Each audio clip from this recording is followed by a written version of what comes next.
আসসালামু আলাইকুম, সবাই কেমন আছেন? আশা করি ভালো আছেন। আজকে আমি ভর্তা বানাবো।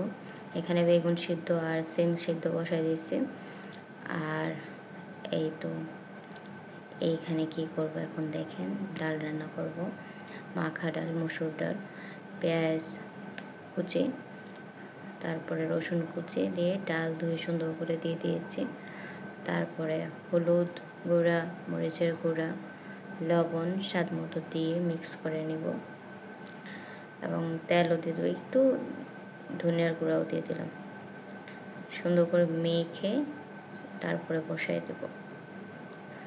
আর হবে ভর্তা। আমার ভর্তা খুবই পছন্দ, আর এই মাখা ডালটা তো আমার ভীষণ পছন্দ। একটু টক হওয়ার জন্য হালকা 2টা জলপাই দিয়ে দিলাম। জলপাই অবশ্য ফ্রোজেন করা।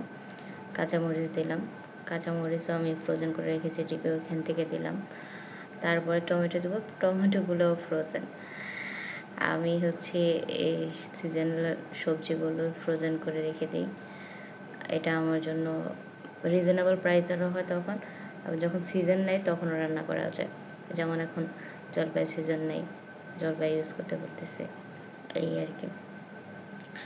সুন্দর করে মাখিয়ে নেব। মাখানোর সময় খেয়াল করবেন, মাখানোর উপরে টেস্টটা নির্ভর করে অনেক বেশি। আর আজকে আপনাদেরকে একটা নিনজা টেকনিক দেখাবো। আমি একসাথে ধনিয়া পাতাও দিয়ে দিলাম। নিনজা টেকনিকটা কি অবশ্যই আমি শেয়ার করব। আপনারা নিজেরাও এটা দেখে শিখতে পারেন, খুবই ইজি। অথবা অনেকে করেনও, সেটা তো আর আমি জানি না, আমারটা আমি শেয়ার করলাম আর কি, করবো আর কি। তারপরে বেগুন ভাজি। বেগুন ভাজিটা আমার অনেক অনেক ভালো লাগে, যদিও আমার অ্যালার্জিতে প্রবলেম আছে। তারপরও আমি বেগুন ভাজি বা গরুর মাংস খাওয়ার পরে, ইলিশ মাছ খাওয়ার পরে কী করে অ্যালার্জির ওষুধ খেয়ে ফেলি। আপনারা এভাবে খেতে পারেন। এই যে এখানে আমি হচ্ছে টমেটো কিছু নিয়েছি তেলের ভিতরে করে, আর আলু সিদ্ধ করে নিয়েছি। এই যে ছোট্ট একটা বোতল আমি সুন্দর করে ধুয়ে পরিষ্কার করে নিয়েছি। এই বোতলটা দিয়ে আমি কী করব দেখবেন, সেটাই হচ্ছে আমাদের আজকের নিনজা টেকনিক। আর এখানে ধনিয়া কুচি, মরিচ কুচি, আমি শুকনো মরিচ কম ইউজ করি। শুকনো মরিচ খেতে ভালো লাগে, কিন্তু এটা আনহেলদি। আমার অনেক সমস্যা হয়, শুকনো মরিচ খেলে অনেক সমস্যা হতে বলে গ্যাসের প্রবলেম হয়। অনেকের পেট ব্যথা করে, মাঝে মাঝে বেশি খেয়ে ফেললে আমার পেট ব্যথা করে। সো সেজন্য হচ্ছে আমি কাঁচামরিচটা করি। এই দেখেন বোতলটা দিয়ে আমি কী করতেছি। এইটা হচ্ছে আমার একটা নিনজা টেকনিক। আজকের ভিডিওতে 2টা নিনজা টেকনিক দেখবেন। আর বেগুনগুলো এরকম একটু কালো কালো লাগছে, কারণ এগুলো আমি গতকাল করছিলাম, কেটে রেখে দিয়েছিলাম, সেজন্য এরকম। মানে বেগুন দেখবেন আর আলু দেখবেন কেটে রাখলে এরকম হয়ে যায়। সুন্দর করে পেস্ট করে নেব।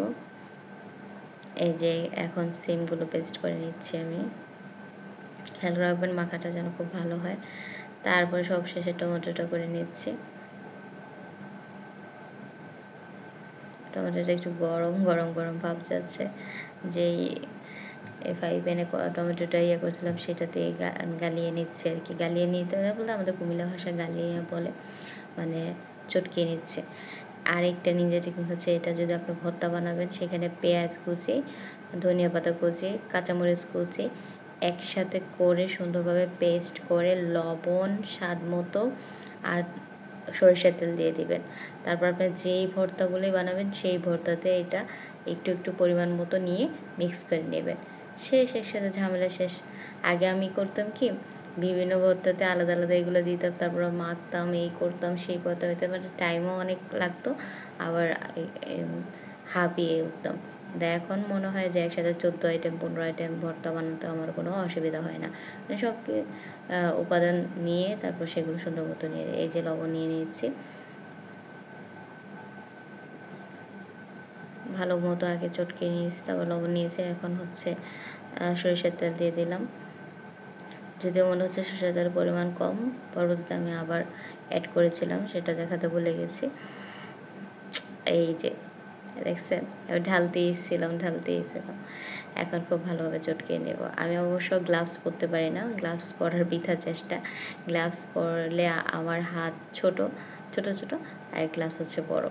সো এক কোণায় পড়ে থাকে, আমার কাছে আরও বেশি আনইজি ফিল হয়, সেজন্য আমি গ্লাভস মানে অ্যাভয়েড করি আর কি। প্রথমে আলুর ভর্তাটা বানিয়ে নেব। এই যে পরিমাণ মতো নিয়ে নিলাম, এখন সুন্দর করে মিক্স করে নেব আলুর ভর্তার সাথে।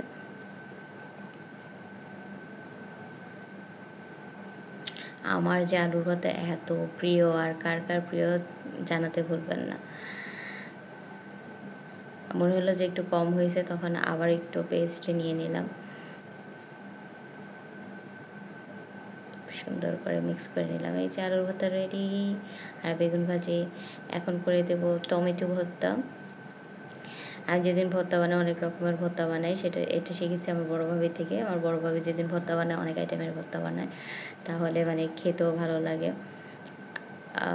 ভর্তা হলো সেদিন মনে হয় রাজকীয় খাবার খাচ্ছি, এত বেশি আইটেম থাকলে। ভর্তা অনেক মানুষ আছে যাদের ভর্তা প্রিয় না, কিন্তু আমার ভর্তা খুব প্রিয়। আই লাভ ভর্তা। এই তো দেখেন, সিম ভর্তাটা আমি পরে করি না, কারণ সিমের বিচিগুলো শক্ত ছিল। সবাই ভালো থাকেন, সুস্থ থাকেন, আর আমার জন্য দোয়া করবেন, আমি আপনাদের জন্য দোয়া করি। আল্লাহ হাফেজ।